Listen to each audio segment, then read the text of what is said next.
സംസ്ഥാനത്തെ ആരോഗ്യ മേഖലയിലെ വിവിധ വിഷയങ്ങൾ ഉന്നയിച്ച് നിയമസഭയിൽ പ്രതിപക്ഷം നൽകിയ ഉപക്ഷേപം തള്ളി.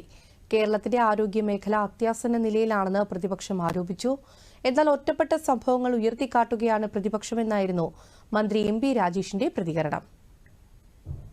നെയ്യാറ്റിൻകര ആശുപത്രിയിലെയും കോഴിക്കോട് മെഡിക്കൽ കോളേജിലെയും ചികിത്സാ പിഴവുകളും സംസ്ഥാനത്തെ മരുന്ന് പ്രതിസന്ധിയുമടക്കം ചൂണ്ടിക്കാട്ടിയായിരുന്നു പ്രതിപക്ഷത്തിന്റെ ഉപക്ഷേപം. സഭ നിർത്തിവെച്ച് വിഷയം ചർച്ച ചെയ്യണമെന്ന ആവശ്യം തള്ളിയതോടെ പ്രതിപക്ഷം സഭ വിട്ടിറങ്ങി.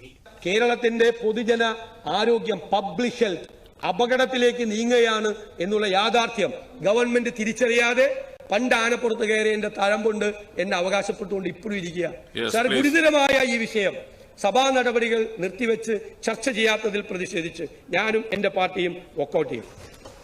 പ്രതിപക്ഷത്തു നിന്നും പി.സി. വിഷ്ണുനാഥ് എം.എൽ.എ. ആയിരുന്നു ഉപക്ഷേപത്തിന് നോട്ടീസ് നൽകിയത്. ആരോഗ്യരംഗത്ത് കൊട്ടിഘോഷിക്കപ്പെടുന്ന കേരള മോഡൽ അത്യാസന്ന നിലയിലെന്ന് പി.സി. വിഷ്ണുനാഥ് ആരോപിച്ചു. വിലാസിനി എന്ന രോഗി, അവര് ഈ ഗർഭപാത്രം നീക്കാനുള്ള ശസ്ത്രക്രിയയ്ക്ക് വേണ്ടി ആശുപത്രി പ്രവേശിപ്പിച്ചു. ശസ്ത്രക്രിയയിൽ ഒരു പിഴവുണ്ടായി. അത് കുടലിന് അവർക്ക് മുറിവ് പറ്റി. അതിനുശേഷം വയറുവേദന അനുഭവപ്പെട്ടപ്പോൾ ഗ്യാസ് ട്രബിൾ ആണെന്ന് പറഞ്ഞ് ഒഴിവാക്കി. യഥാസമയം ചികിത്സിച്ചില്ല. വെന്റിലേറ്ററിലേക്ക് അവരെ മാറ്റി.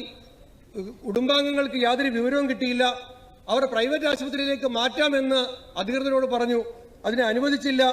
ഒടുവിൽ അവര് ആ കുടലിലെ അണുബാധ കരളിലേക്ക് ബാധിച്ച് അവർ മരണപ്പെടുകയാണ് ഉണ്ടായത്. ഗർഭപാത്രം നീക്കം ചെയ്യാൻ വേണ്ടി ചെന്ന് കുടലിനായി കരളിനായി അവർ മരണപ്പെട്ടു.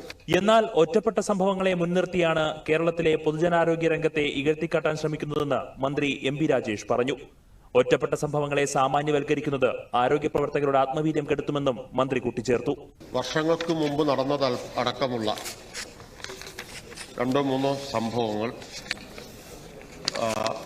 അതിനെ സാമാന്യവൽക്കരിച്ച് ആശുപത്രികളാകെ ശോചനീയമായിട്ടുള്ള സ്ഥിതിയിലാണ് എന്നെല്ലാം ചൂണ്ടിക്കാണിച്ചുകൊണ്ടാണ് ഇന്ന് സഭ നിർത്തിവെക്കാനുള്ള ഉപക്ഷേപത്തിന് നോട്ടീസ് നൽകിയിട്ടുള്ളത്.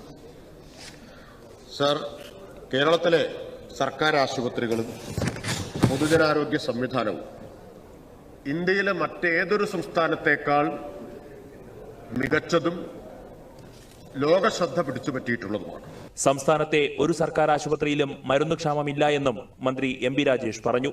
എന്നാൽ അവശ്യമരുന്നുകൾ വാങ്ങാനുള്ള കരാർ നടപടികൾ സർക്കാർ ഇതുവരെ പൂർത്തിയാക്കിയിട്ടില്ല എന്നായിരുന്നു പ്രതിപക്ഷ നേതാവ് വി.ഡി. സതീശന്റെ ആരോപണം.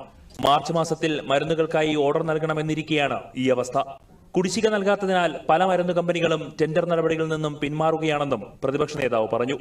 മെഡിക്കൽ സർവീസസ് കോർപ്പറേഷന്റെ ഓർഡർ കൊടുക്കുന്നത് മാർച്ചിലാണ്. ഈ മാർച്ചിൽ ഒന്നും ആയിട്ടില്ല സർ, ഒന്നും ആയിട്ടില്ല. ഇൻസ്പെക്ഷൻ പോലും ഈ ഫാർമസ്യൂട്ടിക്കൽ കമ്പനികളുടെ ഇൻസ്പെക്ഷൻ പോലും ആയിട്ടില്ല.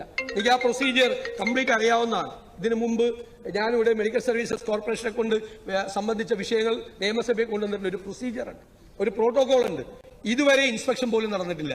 മാർച്ചിൽ ഓർഡർ കൊടുക്കേണ്ടത് ജൂണിൽ പോലും ഓർഡർ കൊടുക്കാൻ പറ്റില്ല. എലിപ്പനി അടക്കമുള്ള സാംക്രമിക രോഗങ്ങൾ തടയുന്നതിൽ സംസ്ഥാന സർക്കാർ പരാജയപ്പെട്ടെന്നും വി.ഡി. സതീശൻ ആരോപിച്ചു. ദൂരദർശൻ ന്യൂസ്, തിരുവനന്തപുരം.